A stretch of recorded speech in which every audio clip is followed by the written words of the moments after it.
अब सुमित जी, अमेरिका के विदेश मंत्री मार्को रूबियो ने कई बातें कही हैं। इसके मायने जी हम आपसे समझना चाहते हैं। क्या गाजा यूक्रेन पर अब कोई डील नहीं होगी? क्या हमास के लिए आवाज उठाने वाला पाकिस्तान अब उसी के खिलाफ काम करेगा? देखिए, ये आपने बड़ा अच्छा प्रश्न किया है। मार्को रूबियो अब अमेरिका के नेशनल सिक्योरिटी एडवाइजर भी है आज के डेट में। ठीक है जी, तो दो पोस्ट है इसके पास, एक ये विदेश मंत्री है और नेशनल सिक्योरिटी एडवाइजर है। तो मान लीजिए जयशंकर साहब अजीत डोवाल साहब का भी काम करे, कुछ ऐसा समावेश, अगर हम आराम से आसान शब्दों में समझाए। अब मार्को रूबियो से एक मैराथन प्रेस कॉन्फ्रेंस होती है कल।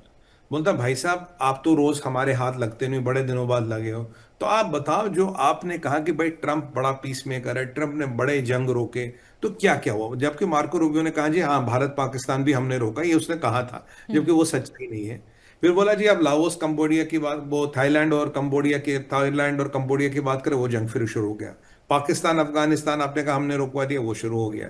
ठीक है जी, गाजा में सीज फायर नहीं हुआ आपका, यूक्रेन और रशिया में सीज फायर नहीं हुआ, और आप वेनेजुएला में नई जंग शुरू करने वाले। तो मालिक, आपने कॉन्गो और रवांडा को छोड़ के कौन सी जंग रुकवाई है? वो भी लोग उसमें भी सुनने में कुछ रस्साकशी शुरू हो गई है। तो बिल्कुल। मालिक, तो ट्रंप आप पीस मेकर बने घूमते हो, जो आपने कहा दुनिया में हमने पूरी दुनिया की जियो पॉलिटिक्स बदल दी, we are man of peace, हमें नोबेल प्राइज दिया जाए तो किस पे दिया जाए, जरा हम हमें विवरण दीजिए। कह रहा यार, ये अभी थाईलैंड, कह रहा देखो जी, थाईलैंड और कंबोडिया वाला मसला बड़ा हो सकता है। हमने कहा भाई, हमने तो पहले ही बोला था मसला बड़ा हो सकता है, क्या हो गया? पाकिस्तान अफगानिस्तान आप जानते हो सीज फायर नहीं चल रहा, ठीक है जी। कॉन्गो और रवांडा का फिलहाल चल रहा है, ये तो क्रेडिट देना पड़ेगा, इंडिया पाकिस्तान में इसका रोल नहीं था। बचे तीस तीन तीन सीज फायर। पहले बात करते गाजा की। बोला भाई साहब, गाजा में क्या हो रहा है, गाजा में बताओ। अब देखिए, यहां मार्को रूबियो ने पलटा पलटा पासा पलटा। कहता जी गाजा में तो समस्या है डिसआर्ममेंट की। हाँ बिल्कुल है।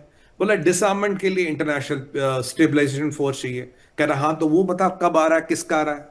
बोला उसके लिए समस्या है, उसके लिए समस्या है, हमें उस इंटरनेशनल स्टेबलाइजेशन फोर्स का पैसा कौन देगा?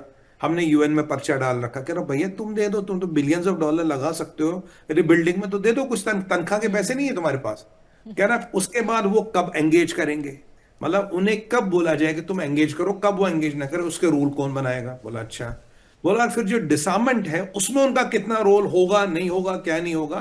तो फिलहाल ये जो इंटरनेशनल पीस कीपिंग फोर्स का रूपरेखा, इनका कार्य क्षेत्र ही तय नहीं हुआ।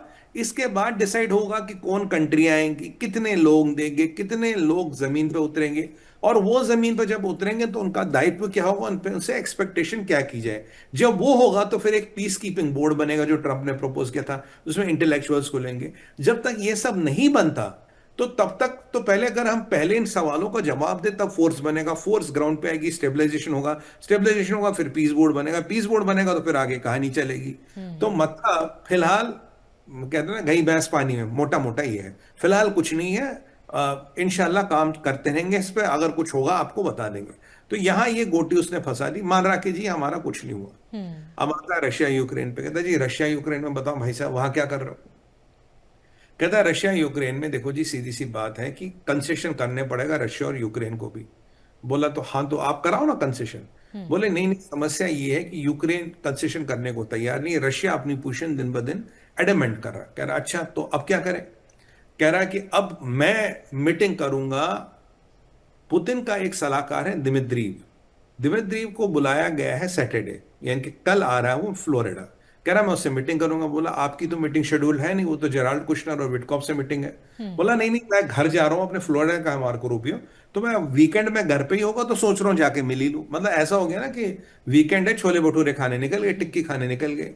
भाई तेरे को इस मीटिंग से ट्रंप ने दूर रखा। अब कह रहा मैं स्ट्रिप मीटिंग में जाऊंगा और बैठूंगा और देखूंगा कि इनका मन क्या है, रशियंस क्या चाहते हैं, यूरोपियन क्या चाहते हैं, और रशियन और यूरोपियन में कहाँ समावेश होगा। क्योंकि जेलेंस्की ने फिर कह दिया भाई सिक्योरिटी के बदले में मैं टेरिटरी ट्रेड ऑफ नहीं करूंगा, और पुतिन ने कहा कि भाई बिना टेरिटरी लिए मैं तो निकलूंगा नहीं। तो जहां आप शुरू में खड़े थे, जो कल हमने परसों पॉइंट्स हाईलाइट किए थे आपके साथ मोनिका जी। जी, तो वो 4-5 पॉइंट वहीं के वहीं खड़े हैं। पेचीदगी गया और आगे, क्योंकि यूक्रेन और रशिया का कुछ एस्केलेशन हुआ है, हम लास्ट पार्ट में बात करेंगे। तो बोला कि पेचीदगी गया और आ गई है। तो बोला अब मीटिंग क्या करनी? बोला जी फिलहाल तो हमें इसका सोल्यूशन होता नजर आ नहीं रहा। ये मार्को रूबियो कहते हैं फिलहाल भाई हमें इसका सोल्यूशन होता नजर आ नहीं रहा। तो यहां भी उन्होंने हाथ धो लिया कि यहाँ भी भैंस डूब गई, पानी गई भाई भैंस पानी में। तीसरा मानना, बोला भाई साहब ये वेनेजुएला में क्या कर रहे हो? बोला वेनेजुएला में तो हम बेसिकली ड्रग्स के केस गए। कह रहा ड्रग्स के केस गए तो तुम तो कह रहे हो तेल हमारा, जमीन हमारी, जो अमेरिका से लिया था अमेरिका वापस लेगा। बोला नहीं नहीं नहीं, वो ड्रग्स नहीं है। और बोला तुम्हारी जो क्रिस वेलिस है व्हाइट हाउस की चीफ ऑफ द स्टाफ यानी कि पीएमओ का हेड, उसने कहा था हमें तो निकोलस मोड्रियो की गवर्नमेंट हटानी है। बोला नहीं नहीं, गवर्नमेंट नहीं हटानी, निकोलस मोड्रियो ये जो इन लोगों को साथ देता है, ये जो वहां किडनैपिंग होती है, एक्सटॉर्शन होता है, जो ड्रग कार्टल्स का साथ देता है, इसीलिए हम उसको थोड़ा वीकन करके उसकी गवर्नमेंट को, हमें लगता है ये गवर्नमेंट उनके साथ है। ये नहीं बोला हटाना चाहते उसके साथ। अब जो तेल वाला मसला था और जमीन का कंट्रोल, उसमें उन्होंने गोल कर गए और बोले कि अगर ये मानेंगे नहीं निकोलस मोडियो, तो अगर फुल फ्लेजेड युद्ध होगा तो अमेरिका उस युद्ध के लिए भी तैयार है। तो अब यहां देखिए हिपोक्रेसी, यहां सीज फायर, यहां सीज फायर, यहां फेल, और यहां पे मेरे को जमीन चाहिए, मेरे को तेल चाहिए, अगर उसके लिए मुझे युद्ध करना पड़ेगा मैं युद्ध करूंगा। भाई एक बार बताओ, निकोलस मोड्रियो ने ये ड्रग्स की फैक्ट्री तो घर में नहीं खोली ना। अगर आपकी बोट वोट आप इंटरसेप्ट कर रहे हो या किल कर रहे हो, बोटों को डुबा रहे हो, ठीक है, सही बात है। तो आप कह रहे हैं वेनेजुएला का जो तेल है, जो पानी है, वो लगता है जी इसके साथ। और अब नया आरोप खोला वेनेजुएला पे। बोला नया आरोप क्या है? बोला जी इनके ईरान से बड़े अच्छे संबंध है, ये ईरान के साथ इनकी बड़ी बनती है, और ईरान जो है बहुत बदमाश मुल्क है। वैसे सऊदी अरबिया दूध का धुला है, ईरान बहुत बदमाश है, तो ये बहुत बदमाश मुल्क है, तो इसीलिए इनको इनको सबक सिखाना जरूरी हो गया। मतलब तुम तो कहे थे, मतलब हमने तुम्हें बुलाया चाय पे, तुम भैया घर से तुम खाना भी खा लिए, सो भी लिए, कह रहा हो मकान मेरा। चाय पे तुम्हें घर पे बुलाया था, कह रहा हो मकान मेरा। वही वाली परिस्थिति होगी कि तुम क्या चाहते हो। यहां आप ट्रंप का स्टेटमेंट देखिए, मार्को रूबियो का स्टेटमेंट देखिए, क्रिस वेलिस का स्टेटमेंट देखिए, सारे स्टेटमेंट अलग अलग है, कहीं समन्वय नहीं। तो मतलब हमारी लाठी, हमारी भैंस में सीधा सीधा तेल चाहिए, हमें तेल के कुओं का कंट्रोल चाहिए। वो दोगे तो तुमसे कोई बात करेंगे, नहीं दोगे तो अमेरिका आज बिल्कुल कह रहा है, डोनाल्ड ट्रंप का भी स्टेटमेंट आया, जी हम बिल्कुल हमला करेंगे। अब देखिए इंडियन ओशन में ऑपरेशन, फिर पामेर में इनका फॉरेन ऑपरेशन हो गया, आज इन्होंने हॉकाई लॉन्च किया, और अब आप हैरान मत होइएगा कि कुछ दिनों में ये वेनेजुएला पे फुल फ्लेजेड हमला भी कर सकते हैं। इनकी पूरी तैयारी है, क्योंकि मैं देख रहा था अमेरिकी जो जंगी बेड़ा है वो और वेनेजुएला के पास आ गया है। तो अब बात तो इनकी किस बात पे अब यकीन करेंगे, क्या है इनका सिद्धांत, इनकी फॉरेन पॉलिसी का प्रिंसिपल क्या है, किस आधार पे चलती है इनकी फॉरेन पॉलिसी? है ये है कि आज भिंडी मसाला बनेगा, या कड़ी की सब्जी बनेगी, या आलू बैंगन बनेगी? मतलब जैसे हम डिसाइड करते हैं, अच्छा नहीं नहीं कड़ी की जगह आलू बैंगन कर दो भाई, वो ठीक उसी तरह से इनकी फॉरेन पॉलिसी, जिसका कोई सर पैर नहीं है। और बड़े दुख की बात है कि अमेरिकन प्रेसिडेंट में,